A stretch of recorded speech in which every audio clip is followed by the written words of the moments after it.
Hello and welcome back to the LFC transfer room. Today we are here for the Newcastle United Liverpool preview fixture. The game going on tomorrow night after an outstanding result at the weekend against Bournemouth.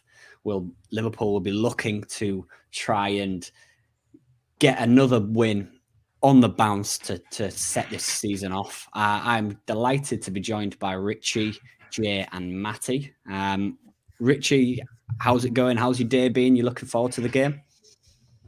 Yeah, absolutely. I think Newcastle-Liverpool is always been a game to enjoy, especially from recent memory as well. You know, the Reds are something ridiculously unbeaten. I think they were unbeaten in 26 Premier League home games against Newcastle, winning 21 of them. So let's hope that carries on. The last loss at Anfield was in April 1994. So, you know, it's a good record for the Reds. So hopefully they carry that on as well from tomorrow. Indeed. Very good record. Interesting stats. Hello, Jen. How's it going? Nice to see you in the chat as one of our regulars. Jay, huge win at the weekend. An outstanding performance. It is just Bournemouth, though. Newcastle are a different beast. They've looked okay so far this season. Huge influx of cash.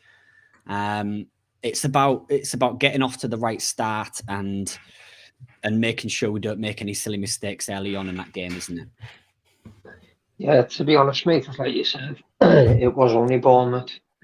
Some sort of like this game's our own, to be honest, because we need back-to-back wins because of the start we've had, and I think if Newcastle had took a draw off us, or even all 3 points if it was at their place, then obviously it just goes to the negative again. So I am glad we're at home, to be honest. But yeah, it's important we got another win too on the bounce.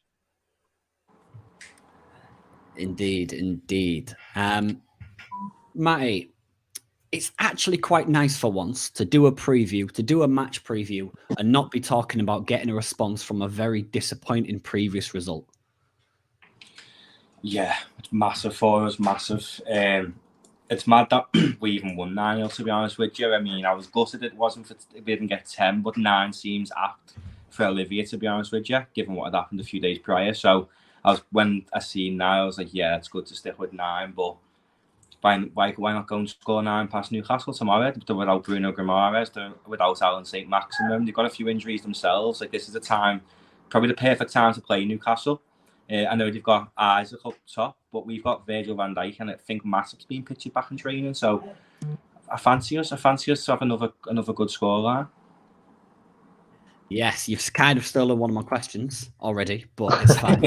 I'll let you off. I'll let you off. It does seem like the perfect time to play them. As you've mentioned, a couple of injury issues. They've had an okay start to the season, but still unbeaten. So far this season, a decent point against Manchester City, but those injury issues are a key one. Alan St. Maximin injury, as you mentioned, Bruno Guimaraes injury, Kieran Trippier potentially not fit, and you've got the 70 million euro signing for Alexander Isak, I believe, from Real Sociedad, who might not get a work permit in time. Richie, it does seem like the perfect time to play Newcastle. Is there a perfect time to play Newcastle? Surely it has to be now, doesn't it? Well, for Liverpool, it would be nice to actually face a team with an injury crisis, much like Liverpool's as well, because we've got Callum Wilson also out there as well, who we've not mentioned. So it looks like Chris Wood will perhaps lead the line, because I think Isak's work permit has to be basically done, I think, by something like midday tomorrow for him to play. So hopefully, you know, that might be delayed. But listen, if you've got Chris Wood set to start front against Van Dijk, I don't think that it's going to be a pleasant afternoon or evening for Chris Wood. Shelby's out, and Emil Kraft unfortunately did his ACL too, so he's out for the season. So they are quite depleted. So with Liverpool, let's not forget we're missing Jota, Matip, Oxlade-Chamberlain, Konate, Ramsey, Keita, Nunes, Jones, Thiago. You know, so whilst players, it's nice that they're coming back and they're pictured in training, you know, they're not going to go straight back in. So it'll be nice to have two have two sides that are probably on a even and level playing field at the moment. Listen, I think, Newcastle, what Eddie Howe have done since he's come in is nothing short of phenomenal. I think we did really well, actually, to beat Newcastle in that goal when Naby Keita scored. I think that was a really good performance, because that could have really, been a very tricky game. So as it's a good time to play Newcastle based on, both teams having injuries. And as well, Trippier will be massive if he is out. I know that he's got a knock. I know that he's a doubt. And again, that's pretty massive really for them. So yeah, good time to play Newcastle. And if you're Alexander Isak, I don't know if you're actually wanting to make that Anfield debut. I don't know if you want to make your debut for Newcastle at Anfield. I think that's quite a steep learning curve for somebody. I'm sure we'll talk about Isak, but for someone who's not exactly prolific in front of goal, he's not coming in with, Erling Haaland or even Darwin Núñez numbers, from La Liga. So I'm sure he won't perhaps be relishing that prospect either. No, it's it's certainly going to be it's certainly going to be a tough. Let me just quickly change that. It's certainly going to be a tough game for him to walk straight into. I'm sure Matty will join us back at some point. It's certainly going to be a very tough game to come straight into as a brand new signing, a tough crowd to deal with as well.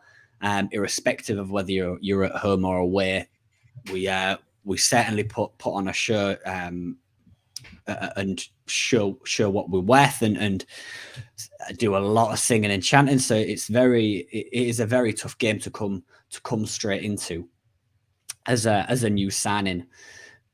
Jay, you look at Newcastle, a lot of big signings. Sven Botman's come in, Isak's come in, probably 1,000,001 different players that are escaping me right now.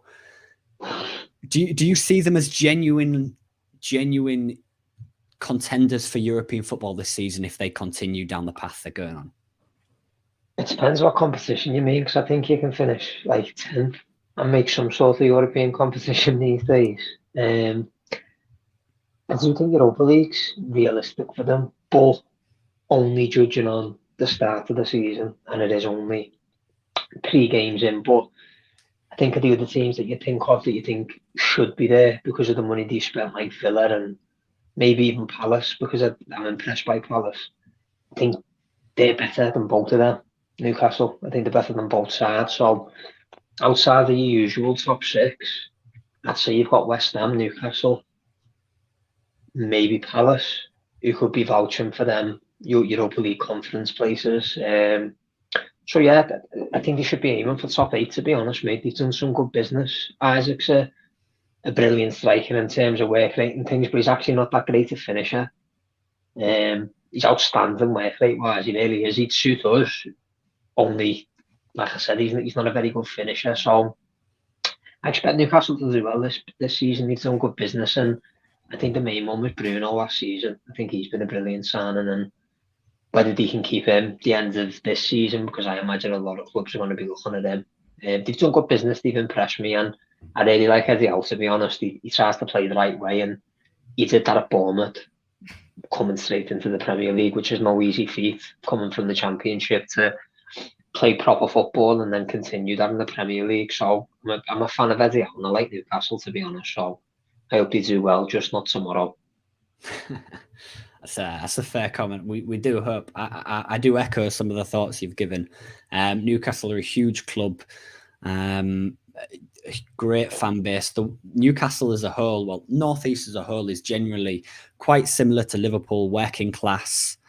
The Newcastle as a city is really one of those clubs and cities that take football as a religion, almost similar to Liverpool. It's ingrained in everything they do.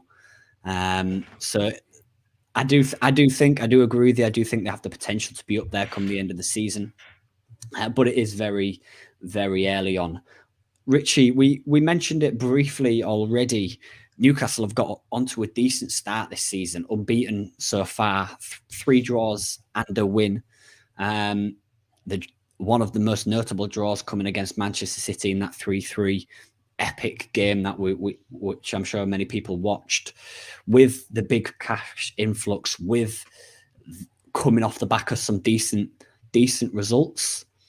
Do you think Liverpool have anything to be worried about coming into this game? I wouldn't say worried about in terms of coming into this game. I think because of the depleted squad that we mentioned earlier. I'll tell you one player though. I mean, we spoke about the transfers. One player who seems to be absolutely transformed under Eddie Howe, and one person I would snap up straight away, strangely enough, because I wouldn't have said this perhaps 18 months ago, is Joe Linton. He's been a phenomenal revelation since Eddie Howe. You talk about workhouses and you talk about engines, and he can finish too. He's for me perhaps been Newcastle's best player over the course of the past 12 months. So I think he will give Liverpool, and especially that midfield, depending on who plays there, he's going to give them a good run out. Let's put it that way. So Liverpool midfield will certainly have to be on their game. But in terms of troubling Liverpool tomorrow, I mean, listen, it's sport. Anything can happen. You know, we've seen it for so long. You know, upsets and things like that is what we all love sport for. But a brave man wouldn't perhaps bet on Newcastle winning. I think the sensible money stays with Liverpool. But I think the bigger picture is that Newcastle could certainly rival Liverpool in the next 3 or 4 years. You know, if that they've got more money than all of the Premier League clubs put together, and that includes Manchester City as owners. And we've seen them now also start to actually move that money about quite sensibly with new sponsorships, with naming rights, etc. They are pumping money into that club. I would say Newcastle is one to watch out for in the next 3 or 4 years, because they will not be aiming for top 8. I completely agree with what Jay said. Top 8 for them would be a brilliant finish. In 2 or 3 years, they'll be in that top 4 without a shadow of a doubt if they keep on spending money. But they have spent money quite wisely. They haven't just gone out and did what Man City did at first. You know, let's go and buy Joe. Let's go and buy Robinho. Okay, so like they have actually focused on areas. I think a lot of us perhaps thought, well, they've got all of this money now. They've basically got unlimited money. They're going to go out and get Mbappe. They're going to go out and buy everybody who comes onto the market. And they've not. They've actually been very selective of who they've bought. I think Sven Botman was a very good buy. Kieran Trippier was a sensational buy. Isak, the jury's still out. He's played 103 games in La Liga and scored 33 goals. It's not prolific, but maybe, you know, do Newcastle want? Is that the role that he's going to play? Or is he actually going to play almost like a Bobby role, almost like, you know, involving everybody else into the play too, which could very well happen. You've seen St. Maximin. For me, if he's out tomorrow, that's huge for Liverpool because he's their key player. He's electric. That boy, I think Jamie Carragher described him as an electric eel, and it's perfect. You know, it's a perfect metaphor to describe him. I wouldn't want him running at me, and I wouldn't want him running at Trent. I wouldn't want him running at Robbo. The only one safely I could say is Van Dijk, and he's certainly not going to run at Van Dijk if he's got any brains, and he certainly has. So I don't think Liverpool. I don't think there should be trouble too much tomorrow. Newcastle certainly can give them problems. I'd be far more cautious if the likes of St. Maximin and even Wilson are playing. Hopefully they're not. I mean, Trippier being out would be huge too. So a lot depends on the lineups. I think it depends who we go with. It depends who Newcastle go with. But all eyes on them over the next few years. Yeah, certainly. It seems like they're just going to go up and up and up if they continue down the path they're going down. Something that we briefly discussed already. Forget Bournemouth, they're garbage. This will be a proper test, and I think a draw is on the cards here. I disagree with the draw, but Jay, beating Bournemouth 9-0 is one thing. Beating Newcastle is a different test. Bournemouth are a side who came up, promoted, haven't really invested as well as they could. Even Scott Parker, maybe. Yeah. Yes, Scott Parker said before he was sacked that they haven't invested. He hasn't been backed as well as he wanted to.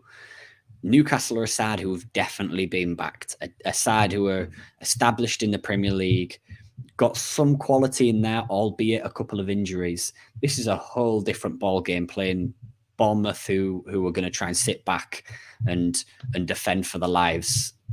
Playing Newcastle is going to be tough. They've got a very good result against Manchester City. It's a whole different ball game, isn't it? Of course it is, mate. Yeah, you're talking about a Championship team that try and play expansive footy and bringing that straight into the Premier League with essentially the same squad. They haven't improved the squad at all, and I think sometimes managers coming from the Championship are a little bit naive, thinking that, like Norwich with Fark, I think he thought he could just continue playing the same way he did in the Championship, where he dominated, and come to the Premier League and play the same way. It doesn't work like that, especially not without strengthening your team, which Bournemouth haven't. I think the second part is really harsh. But yeah, obviously it's a completely different test. Newcastle have been in dark times for the best part of 10, 15 years under Mike Ashley, and now there's a real good feel factor on there, which they should be. They're playing good football. I think they're the fourth or fifth highest form team since Eddie Howe's been there in terms of points. So yeah, it's a feel good factor on Newcastle, and I didn't realise the amount of injuries they've got going into tomorrow, which makes me think they'll win comfortably, to be honest, because not only have they got injuries there, it's the best players. Trippier, obviously Joe Linton's still fit, but they're missing the majority of the star players, St. Maximin, Trippier, Callum Wilson. You mentioned one or two others who I'd say are the more solid players for Newcastle. So no, it's not the same as Bournemouth. It is a tougher game, but given the injuries they've got, it's one we should still be comfortably winning, especially to say we're at home. Yeah, it's one we should go into it, try and dominate. Newcastle are a good side. They like to play attacking football, at least since Eddie Howe's come in. So it's an element which, when you play out, when you try and be attacking, be aggressive at times, Richie, it can put Liverpool in the best position that they want you in. You sit, defend deep. It's oftentimes we've struggled, but if you come out and press and try and attack later on in the games, 70 minute plus, opposition sides tend to get tired and tend to struggle. Newcastle, is that what you'd expect them to come out, press high at the beginning, try and catch Liverpool on the back foot and catch Liverpool off guard early on? I think that's what they should do, if I'm honest. If I'm a Newcastle fan, I'm hoping that we play that low block, and you just think, unless something magical happens in that midfield, or Liverpool score early on and then you have to chase the game. Teams have shown up even this season and played the low block and played it really well against Liverpool, and they have done for several seasons now.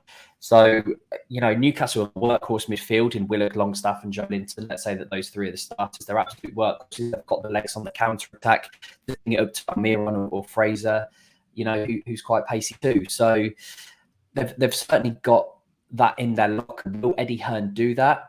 I'm not sure. He doesn't really like to play that way. I think now, like the Toon fans, they hated, for so long, like Big Sam for playing that way, and they hated who was just before Howe? Steve Bruce. Couldn't stand Steve Bruce because of that as well. And Eddie Howe doesn't necessarily play that way. Now they should, because that's where Liverpool are at the most vulnerable, because they have the pace and they have the skill to get behind them, especially if our wing backs are pushed high up.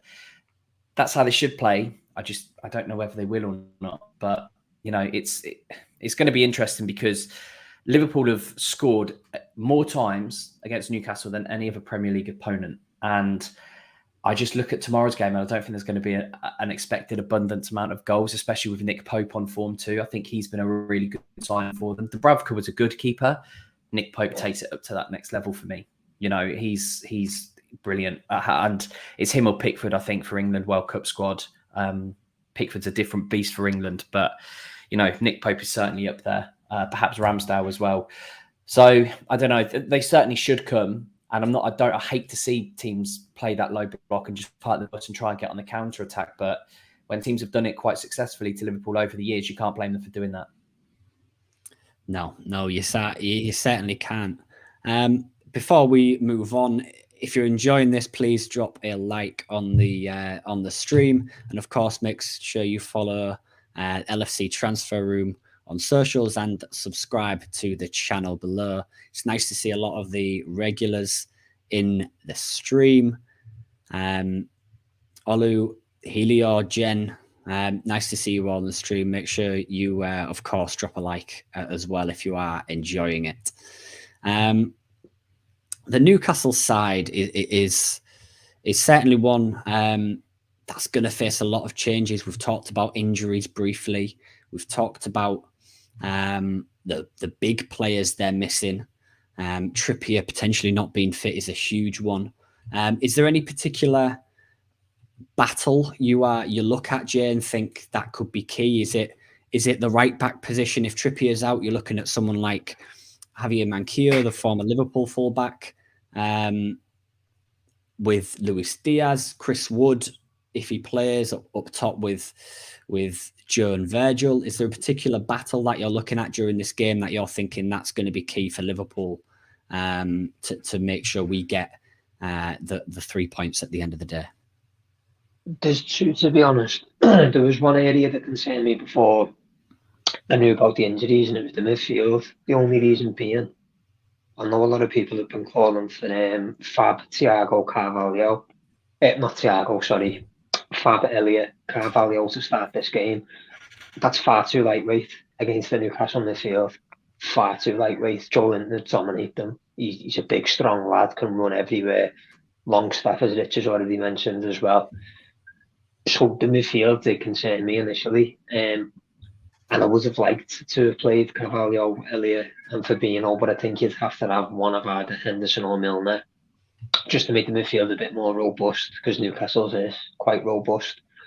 And yeah, you've mentioned the other one, mate, Manquillo. I think Diaz will destroy him, to be honest. Like, obviously he's been at us and whatever, but sentiment gets you nowhere in footy, mate, and it's not as if he's a legend. I think Diaz could give him a really hard time. He gives the best defenders a harder time, so someone like Manquillo, who also hasn't been playing regularly, that won't help him. So I think Diaz could be licking his lips when he sees Manquillo facing him if he plays at right back. Yeah. Newcastle are certainly a side who've gone under a lot of transition recently, with the new big signings and the money spent, and the injuries are certainly going to kill them. But it's something we've really struggled with as well this season. That the desperate need for a midfielder is something that we've really wanted. Richie, do you look at anybody in that?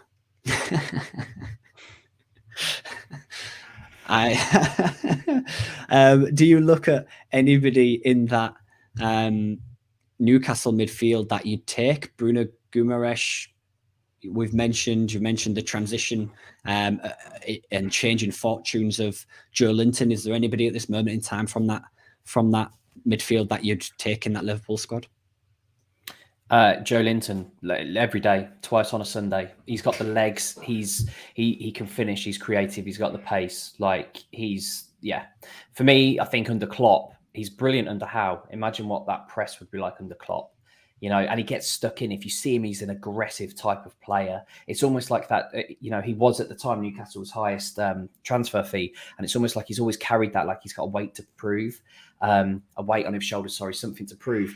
So, for me, it's got to be him, because he's just quite dynamic as well. He's good defensively, he presses, and he's good in the attack, as he should be. He was a former centre forward. For me, I think you sign him, and that adds goals, it adds dynamism, it adds availability to that midfield, and that's something that we lack too. At the end of the day, Newcastle and Eddie Howe have done amazingly well to transition a centre forward, to not just a centre midfielder, but a centre midfielder of quality. Because we could put Bobby into a midfield. He basically was against Manchester United, and you saw what happened there. So for that transition to actually happen has done really well. Big fan of Joe Linton, if I'm honest, and I'd love to see him. If we're picking anyone from Newcastle's starting 11 tomorrow, him.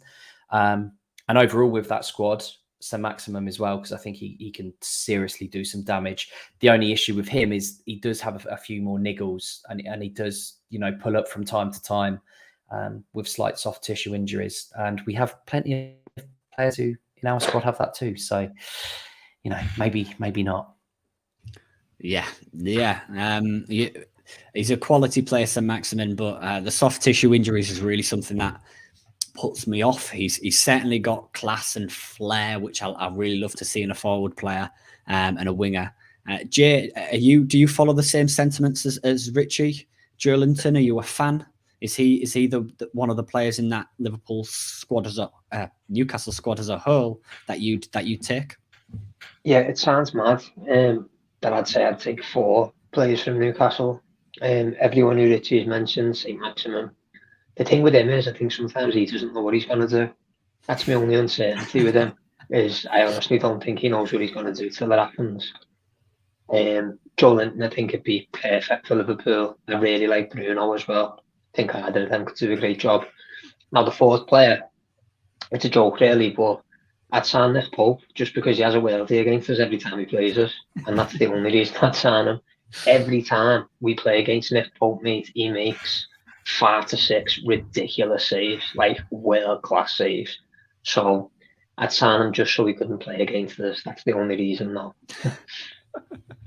He's got to be starting for England, surely, Nick Pope, at this point. He's had a brilliant start to the season for Newcastle. As you mentioned, he's guaranteed to have a worldie against us tomorrow night. In theory, he has to start for England. But for me, mate, yeah. This is the thing, Richie said it before, and it's mad with Southgate. Southgate seems to be able to get performances from players that can't do it at club level. Because I think Harry Maguire for England's class, to be honest. When United signed him, I thought, wow, I didn't think he was a 75 million player or 80 million player, but I thought, no, he'll improve United, no question. And it's gone completely the opposite way, mate. Same with Sterling. Southgate was sticking with Sterling when Pep weren't playing him. And the same with Pickford. He makes bags of mistakes for Everton. But then for England, he's a completely different player. So it's a bit of a strange one with them because obviously if you're going off form, it would be Nick Pope, but Southgate seems to get Pickford playing at a really high level internationally, like I said, with Maguire and Sterling, and he kind of seems to trust the players he picks. He doesn't really like deviating away from it. So unless something crazy happens, I think Pickford probably still will be England's number 1. But I do rate Nick Pope very highly, and that's just purely off playing us alone, never mind the other games he plays, because, like I said, he always puts up a 9 or 10 out of 10 against us. Yeah, he certainly does. He certainly does. To transition slightly from Newcastle to the side who they're playing, the side we should be really focusing on, given we're a Liverpool-based channel. We've got a number of injury issues. A couple of players have returned to injury recently. Returned to training recently. Joel Matip is rumoured. Curtis Jones is on the fringes of returning. And we've mentioned previously about Diogo Jota. Could be back for the Everton game. But the Newcastle game will be a bit too soon. If Matip's fit, Richie, do you start him? He was only back in training today, so no. Absolutely. Or yesterday, so no, he won't be match fit. He'll still have some rust, and with even if you've got Joelinton running from midfield at him, I don't think he'll have the pace to keep up with him. I don't know whether even Almiron would perhaps get the best over him. That's what happens. Like when you come back from injury, it's okay being fit, your injury's healed, but it takes such a long time to just actually get back to actual match fitness. Where your brain switches on and your body has to catch up with everything and get used to the speed of play. Newcastle will be a fast game tomorrow. So no, I'd still go with Gomez. I would love to see Gomez do well because he's been with Liverpool, for so many years. And I'd love to see him and Konate to be the future of those centre-back partnerships. And we talk about them for years to come, like we do with Van Dijk. I think the injuries are perhaps catching up with him. I think we saw with that offside goal or not offside goal, whichever way you want to look at it, Marcus Rashford stepped up far too late. It's like his brain is a couple of seconds behind and he hasn't got that pace anymore. He used to be electric. And listen, that's no slight on him. Like injuries happen and injuries take a toll on your body. I'm not criticising him for that, but that does impact what sort of play you are. If Van Dijk gets caught out, he's got the pace to recover. I don't think Gomez necessarily has that anymore. So even though fully fit Matip for me starts over a fully fit Gomez, I would still have Joe Gomez in there tomorrow, and hopefully I'll be proven wrong. And he has an absolutely blinding game. But as soon as Joel Matip gets back to full fitness, I'd like to see him come in and then Konate over him as well. I think that's the way forward, is that Van Dijk and Matip/Konate partnership. Yeah. I think Joe Gomez has struggled, but I think he's one of those players who really needs a run of games. He does. He does to get back into the swing of things. Because people look at him and you think he's injury prone, but when you look at the actual injuries he's had, he's been very unfortunate, and they're big injuries, tough injuries to get over. And even though it was at the end of the start of this season that he properly started getting into the swing of things in terms of playing games in pre-season and coming in as a result of more injuries that we've had, he does need a run of games. And as you mentioned, match fitness and being fit from injury are two completely separate things. And it's certainly a tough thing to get over with the amount of injuries he has had. I do think he's done well. Jay, we talked about Matip. You've got we talked about Joe Gomez in that partnership. Is there anybody else you'd maybe bring in or rest? No, not to be honest. I think if you win 9-0, it'd be very harsh to change anyone, albeit against Bournemouth. If you win 9-0, you don't really change the side. I know obviously we've got the derby Saturday, but Everton are a mess. So I wouldn't be thinking, I need to rest so-and-so for Everton. I genuinely don't think that. So no, I'd go same 11, mate, and I completely agree with both sides of what you just said with Gomez. I think it's harsh to try and judge him at this point because the lad hasn't had a run of games for 2 seasons. This is essentially the longest run of games he's had in 2 years, which is 3 games. So I'm not going to pass judgment on Gomez yet. I always remember the lads who played centre-back with Van Dijk when we won the league and we looked unstoppable, and he was a big part of that. So I just hope he can get back to that level. Whether he does or not, I don't know. Obviously, the offside the other day, yeah, he was at fault, but it's like Richie said before, you might come back from injury, it takes time to get that sharpness. If anyone needs game time to get sharp, it's Joe Gomez. He's had 2 years injured essentially, so I'm not going to pass judgment on Gomez at this point. I love him, so I just want him to get back to where he was, which I'm sure all of us do anyway. But yeah, I'm a big fan of Gomez, so I'll always give him a little bit more leeway than others. Yeah, he seemed like a very outspoken person and very big person in the dressing room, and he for me still to this day, even with his injuries, he's England's best centre half. I don't see it if he's playing consistently. I don't see a centre half who's better than him. Period. You're welcome to disagree with me, but that's for me. I still don't think he'll play consistently enough to make the World Cup squad, though. I like Tamari. I think Tamari is a very, very good player. Yeah, he certainly is. The AC was at Chelsea. Yeah, he's at Milan. Yeah. Very good player. Very, very good player. From one player who needs a run of games to a player who's got a run of games in Harvey Elliott. He, without a shadow of a doubt, has had an unbelievable start to the Premier League season. In his cameo when he came off the bench against Fulham, and in the 3 games since that he's played and started, he's certainly proved himself. Certainly shown to Jürgen and to everybody that he deserves to start week in, week out. He's for me, he's shocked me of how well he's played so far this season. Do you look at Harvey Elliott? Are you shocked in the manner of which he's playing, and the consistency and the trust that Klopp's putting in?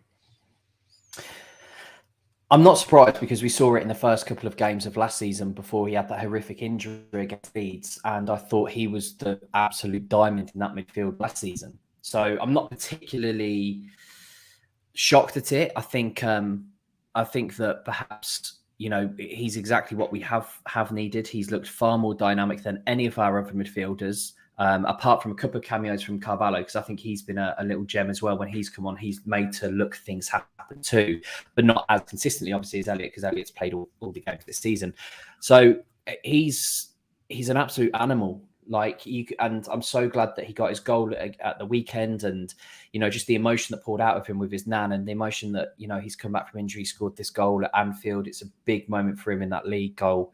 So what impresses me most though is how progressive he is, because we need that. That's what the Liverpool midfield need, and we are essentially in that midfield. What it feels like is we're relying, on a 19-year-old. To be our most progressive player. There's a lot of pressure when it comes to being progressive and passing the ball forwards, because more often than not, this is why you see stats with Jorginho, or you'll see stats even with Henderson. Yes, pass completion rate is extremely high, to not in the 91st percentile or even higher, because it's a lot of sideways movement.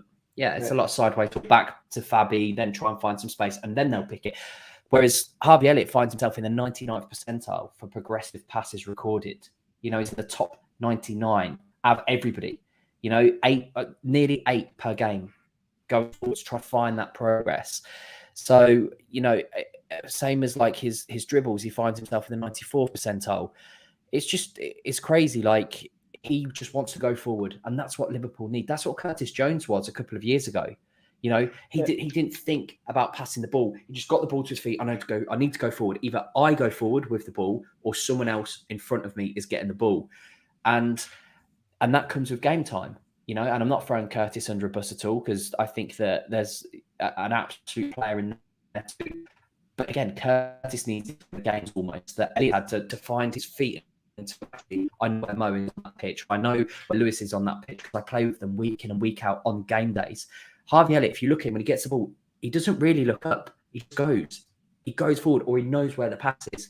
And that's why Brent, Harvey and Mo are so exciting down that right flank, because they just seem to be in telepathy with each other. It's interesting. I think, you look at our midfield and you think, we don't really get too many goals. Now, Harvey doesn't get too many goals yet, but he has nearer 3 shots per game. So those goals will come as well, as we saw obviously at the weekend. Hell of a finish, by the way. That was my favourite goal. I know Trent's was a thunderbolt, but that one from Elliott was my favourite, because he had a split second to think about it from Firmino's assist. We'll call it assist, not any sort of miscontrol. It was definitely an assist. He had a split second to think about that, and he had a split second to pick his spot and bend it the way that he did, with the power that he did. That, for me, that's raw talent, when someone can just come on, bosh, and just do that. Just finish like that. So, yeah, he's phenomenal. One last stat, because you can get killed by stats a little bit, but this is, again, impressive. Shot creating actions. So anything that he does which leads to a shot, either from him or from someone else, he finds himself in the 99th percentile. Not many Liverpool midfielders can boast that. So that's essentially what midfielders should do. They, like Elliott, like that like Keita should be doing, really. I think Thiago should be doing a little bit more at times. What does he do that leads to a shot? What does he do that leads to an attack? And he finds himself ridiculously high in that percentile, which for me, is a good thing. And yes, there might be a lot of pressure on him to perform at that level, but he's certainly shown, maturity beyond his years on that football pitch, because he's doing it consistently, Yeah, he certainly is. There was one thing from that Bournemouth game that I think a fair few Liverpool fans were worried about. And I think it was talked briefly after the game that he was withdrawn at halftime over fears about his fitness more than anything else. He has played 2 or 3 games on the bounce. Even if he's 95% fit, I'd still throw him straight into that side. I think based on the way he's been playing, we lose too much to not play him, unless you're looking at someone like what Naby Keita should be doing, or Fabio Carvalho. I do think we found a long-term future for him, because after that loan spell at Blackburn, I think there was a lot. It was really up in the air in terms of where he was going to play, whether it was a front three, whether it was midfield. And I do think he has to start this game if he's fit going forward, doesn't he, Jay? He has to be the guy in that midfield. It seems to me going forward that when you think of that midfield, if we don't make any more additions, it's going to be Firmino, Harvey Elliott, and then someone who you rotate. Would you agree? 1,000,000%, mate. I was just going to say to you, for me now, if every midfielder's fit, Elliott starts, regardless of who's injured, who's fit. For me now, our midfield, when fully fit, is Firmino, Thiago, Elliott, without question. Elliott's already shown me, and I know it's only 4 games, and it was only 3 games, and it was only 4 or 5 games last season. You know class when you see it. You just know straight away. When Fabregas was 16 and broke through, you knew world class. Gerrard's the same. Rooney was the same. Lampard, Terry, Rio Ferdinand, Joe Cole. You can go on. You know when a player's class. That kid's touch, his vision. Honestly, matey. Richie was saying as well about his numbers there, the goals. Obviously, yet they're not high because he hasn't played a lot of football. If he plays week in, week out the way I think he should be, I'd be surprised if he didn't have double figures this season. I really would. I think he's that good. The cleanness of that strike the other day where, like Richie said, he had a split second to think about that, and in that split second, he did exactly what needed to be done perfectly. I think he's a brilliant player, mate. He's read through and through. Love everything about the kid. Speaks well, acts well. Some of the things he puts on Instagram I don't particularly like. But apart from that, mate, we've got a real gem of a player. So I agree with you as well, Tino. There's no way I'd drop him because I think momentum is massive in football. And a player like Elliott, after all the injuries he's had, he doesn't need anything faltering him any further. Keep the momentum going, keep him playing. And let him reach the potential that he's definitely got. I really rate him. Yeah, he certainly is a huge talent. And one for me going forward, if he's fit, he has to start. We've talked about the midfield with Elliott and Firmino bang on to start. Richie, do you bring in Henderson for this? Do you start Henderson? Have that level head, have that leader in that midfield who's going to sort of calm things down if they need to. Does he have to start? Is there anybody else you'd maybe throw in that midfield, that third midfield spot? Hendo's a Mackem, and the Toonami hate the Mackems. So yeah, absolutely, and the Mackems hate the Toonami too, obviously. So yeah, I think you throw him in because even for 60 minutes, that Newcastle, midfield, as we alluded to earlier, has got legs, and for 60 minutes, Hendo can run around, like a madman and boss that midfield about and boss that attack about. And I still like Jordan Henderson. I think that we are relying on him at the moment far too heavily. I think that Hendo perhaps would have expected to have his minutes diminished so he can play 60 odd or 30 odd minutes here and there and play like he's playing for 90 minutes. But you can't do that if you're playing 90 minutes week in and week out, which is why we have seen him rotate in and out. The man has ran forever for his career. And, in the twilight of his career, I think it's fair to say, he doesn't need to be doing that. He should be playing 60 minutes perhaps a game, or in the next game coming on for 30 minutes. He's not really been able to do that. I still rate him highly. He's still our captain and I still adore him. I think that he's fantastic. And he's the leader on and off the pitch. So for me, yes, but you also have James Milner, ex-Toonami, who can... I think he can do the same thing as Henderson. Again, 36 years old and still has an engine on him. But again, he's there to be the industry. So it's horses for courses at this point, because if you do have a Harvey Elliott who's going to be running forwards, I think you do need someone to sit, and you've got that in Fabi. But you also need someone to go in box to box, to be tracking Joe Linton's runs, because Harvey Elliott's job will not be to track Joe Linton's runs. That would be that of a midfielder apart from Fabi.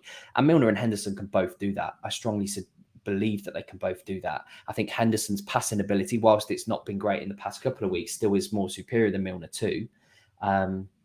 So for me, it would be Henderson. But again, as soon as the cavalry arrive, I think we're all agreed that it goes Firmino, Thiago, and Harvey Elliott. I think if you play Carvalho and Elliott in the same squad, it is too lightweight, it is too attacking, and there will be holes there to expose. So for me, Henderson or Milner, I think there's a shout either way.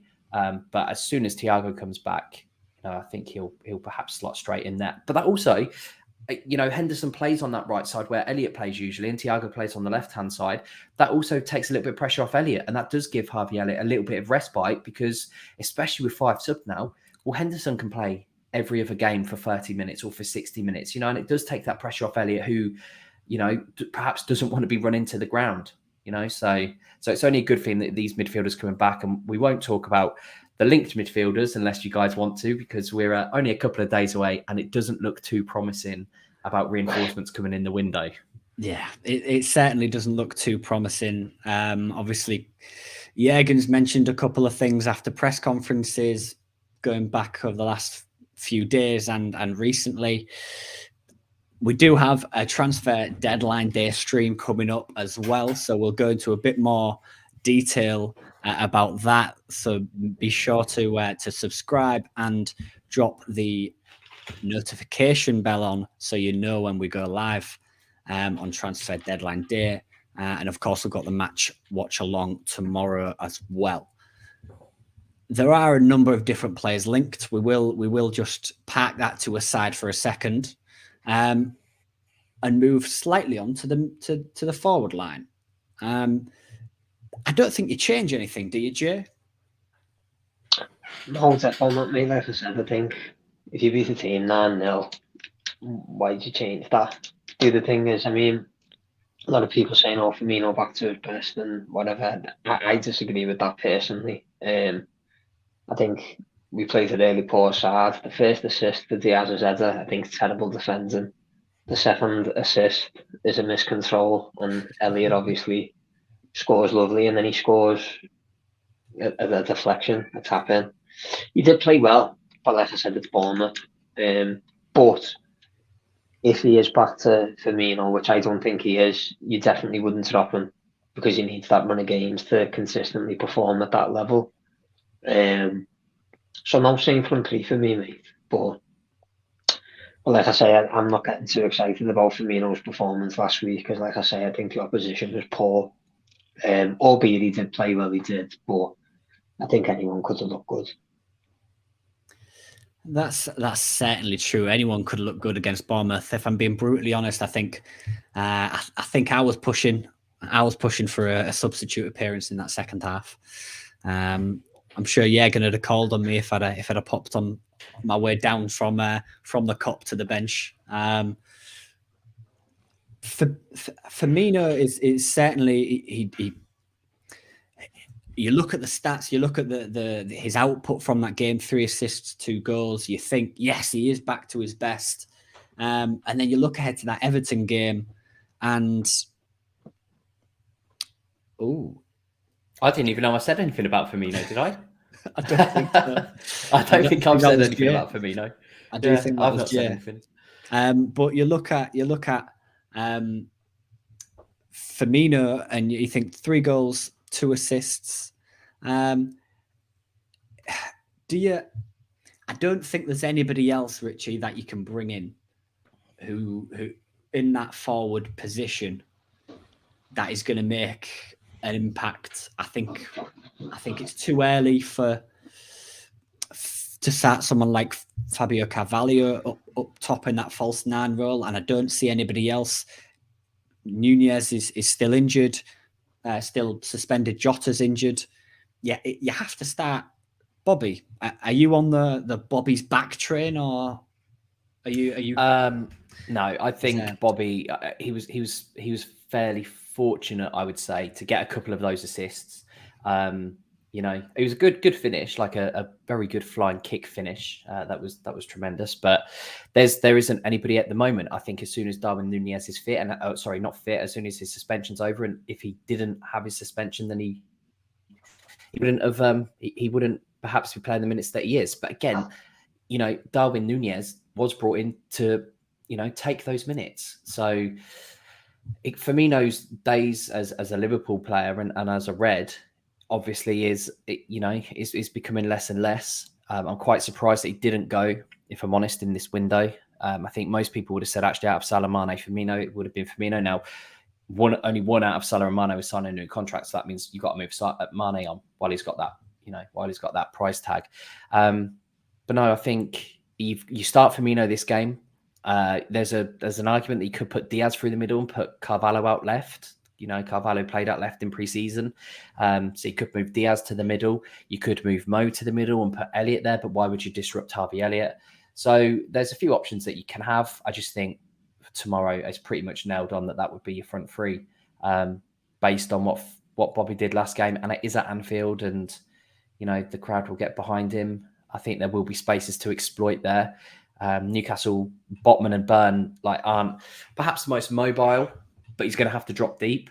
Whereas if we had the Nunez, it would be an aerial battle between them, which would have been fascinating, by the way. That really would have been fascinating.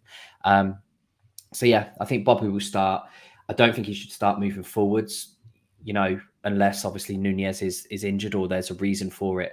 So yeah, it's one of those that he's past his best.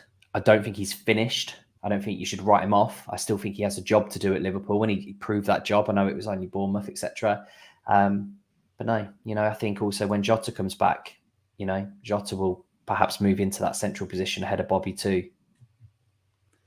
Yeah. For me, when Jota's back fit, he has to start. Even if Nunez is back fit, I think we have to give Jota that chance. Jay, would you give Bobby Firmino a new contract, reduce his wages, reduce his guaranteed playing time? Would you give him a new contract just to have him in and around the squad? Because it's a huge player to replace, given what he's done for the club. At one point in time, you talk about the system Liverpool play. Bobby Firmino was that system. Would you give him a new deal? No, I wouldn't. To be honest, mate. You can't be giving out deals on sentiment. You could argue we've done that with Henderson and Milner, in a sense. I think Henderson should have got a new contract, but maybe not for the length of time that he got. Milner, a bit different. He took a massive pay cut to stay, which I admire. Not many players do that.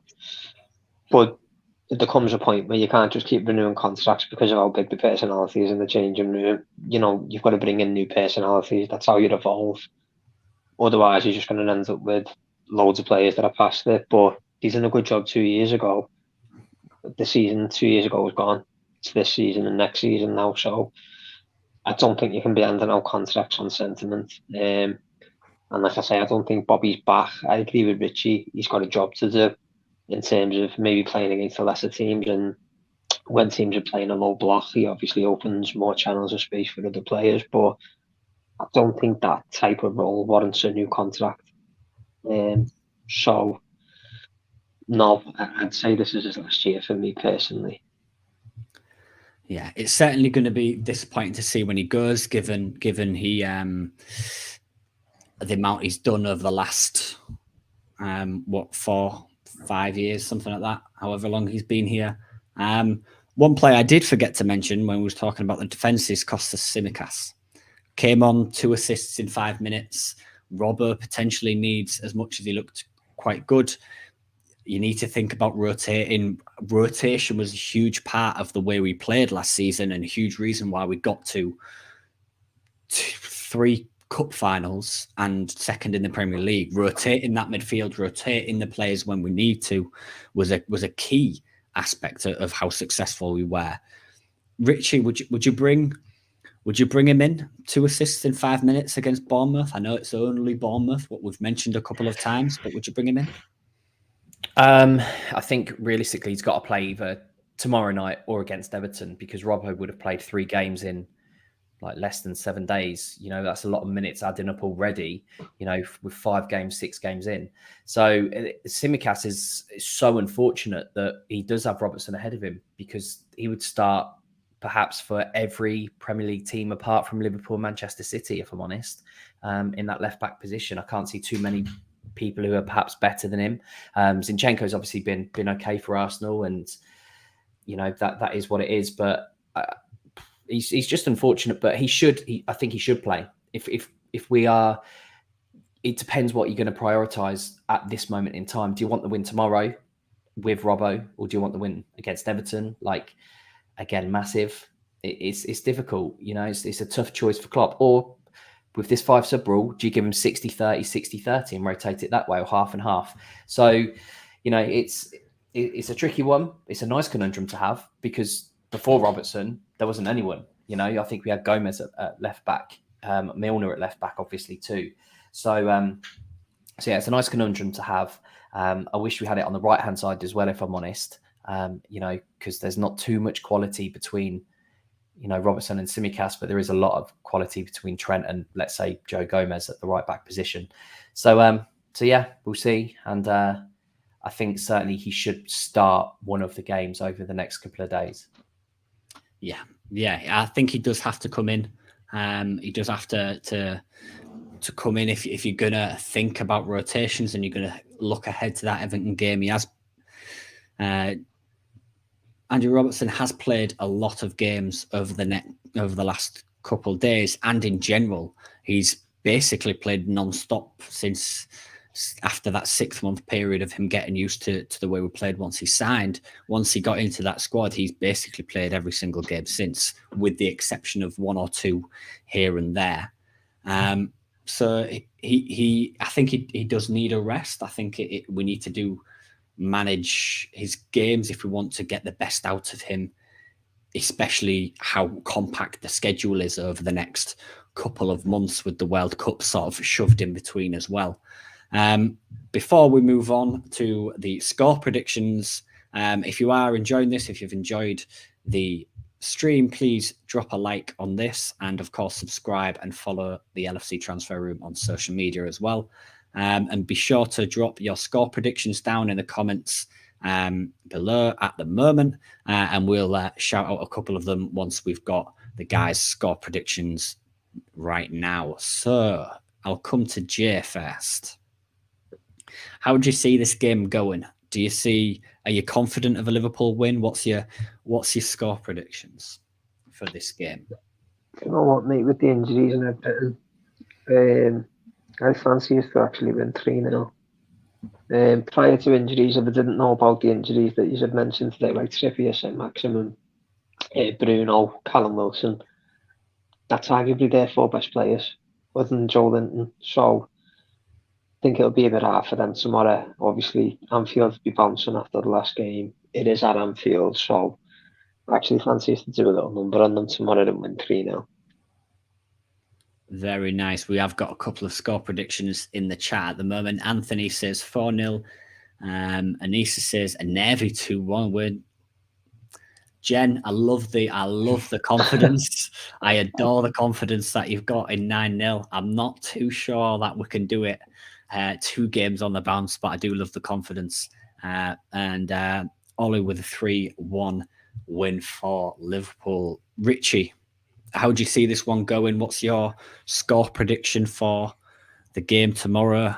Anybody you think is going to get on the score sheet in particular? Do you know what? A lot depends on the Newcastle lineup as well. You know, if we're going to say Trippier, St. Maximum, etc. out, I'm going to go 2-0. I think if St. Maximum and Trippier both play, and let's say Wood or Isak plays as well, I think it'll be a 2-1. But I can see us scoring 2. You know, and I would expect us at Anfield, you know, which I might just jinx this now, but I would expect us at Anfield to keep a clean sheet against Newcastle. But let's see. I know I've jinxed it. I shouldn't have said that. But no. Sorry, Saints scored. That face was Saints, not you. 2-1 Saints. Yes. Wow, amazing. Yeah. That's what happens when you don't have Reece James, apparently. Yeah. So it seems. Yeah. And do you know what? I've just seen Rodrigo's gone off injured, and I had him to have a shot on target, and he's apparently missed 2 sitters so far and now gone off. So that's also a complete waste of time too. But no, 2-1 or 2-0. Mohamed Salah, who would have been devastated not to have any sort of goal involvement in that 9-0. So I captained him. Yeah, I think the whole world did. Yeah, look at it. I think everybody did. Man, insane. Gutted. Yeah, Absolutely gutted. And he missed a He's couple I gonna of want be Diaz to score Me because too. he's got a goal a game now. I want him to get into that rhythm of goal Yeah. scoring. I'm sick of other, not that I care what other teams and pundits think, but they're always like, "Oh, he can't finish. He can't finish." Got Yeah, 3 which and is 3 so bonkers. far. Because So he's hit absolute worldies, and he scored from every, like he's hit one from outside the box. He's had 2 headers. We know that he can score from close range too. It's absurd, really, for people to start saying things like that. I think it's just because he's not Sadio Mane. I think that's the difference. And this time last year, people were writing off Sadio Mane too. He only came into fruition really from the turn of the year onwards. Which seems to happen quite a lot. Salah seemed to be electric at the first start, and then Mane was electric in the second half. The only thing with Diaz, that boy he's just like a Jack Russell. He's non-stop running.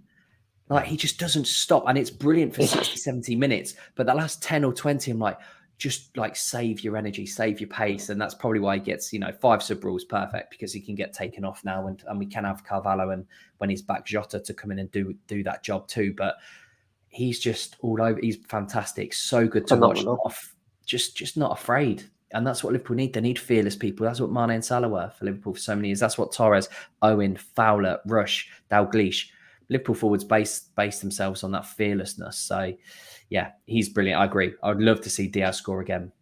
Yeah, for me, I completely agree with a lot of you. I do think it's going to be a difficult game just because it's Newcastle. Although we've got a good record against them in the past, and just the players they've brought in, even if a couple of them are injured, I do think they still have some quality to cause us a threat. For me, I'd go for a 2-1.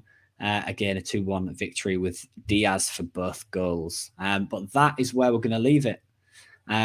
This has been the LFC Transfer Room. This has been the Newcastle United Liverpool match preview ahead of the game tomorrow night. We've got plenty of content coming up for you over the next couple of days and week, including the match watch along tomorrow and, of course, the transfer deadline day stream coming up as well. So be sure to drop a like on the video if you've enjoyed it, and make sure you subscribe and follow LFC Transfer Room on social media, along with all these guys as well. Their links will be in the description of this stream and video. So please drop a like, drop us a follow, and we will catch you tomorrow.